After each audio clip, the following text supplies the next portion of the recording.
જોઈ રહ્યા છો વડોદરા 24 અવર્સ ન્યૂઝ ચેનલ। હવે જોઈએ અગત્યના સમાચાર। સાધુ માર્ગીય વડોદરા જૈન ગ્રુપ દ્વારા આજે વડોદરા શહેર ન્યાય મંદિર ખાતે આવેલ મહાકાળી માતા મંદિર ખાતે છાશ વિતરણ કરાયું।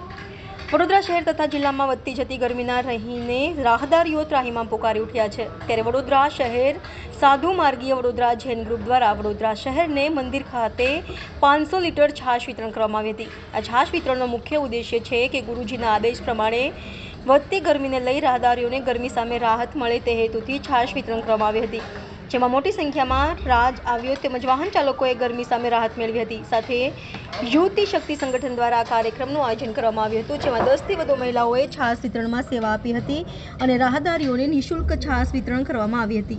जय जिनेन्द्र, जय गुरु नानक, जय गुरु राम। हम साधु मार्गी जैन संघ से हैं। हमारे गुरुदेव का आह्वान है कि बढ़ती खुशियों का पिटारा, बढ़ती गर्मी को देखकर हम लोग ने सूसागर के पास न्याय मंदिर के वहाँ स्टॉल लगाया है छाछ वितरण का।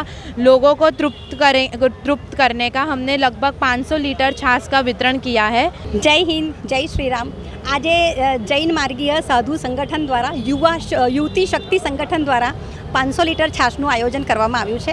આ જેમ તાપ અત્યારે આટલો બધો વધી રહ્યો છે, તો બધાના શરીરને અને મનને બંનેને તૃપ્ત કરવા માટેનું એક આયોજન ફરીથી કર્યું છે અને કાયમ હું અહીંયા આ સેવાનો લાભ આપી રહી છું, એટલે એ લોકોએ મારા થ્રુ કામ કરી રહ્યા છે। બાકી બધું જ આયોજન એકચ્યુઅલી આ લોકો તરફથી જ છે, યુવતી શક્તિ સંગઠન જૈન સાધુ માર્ગીય સંઘ દ્વારા।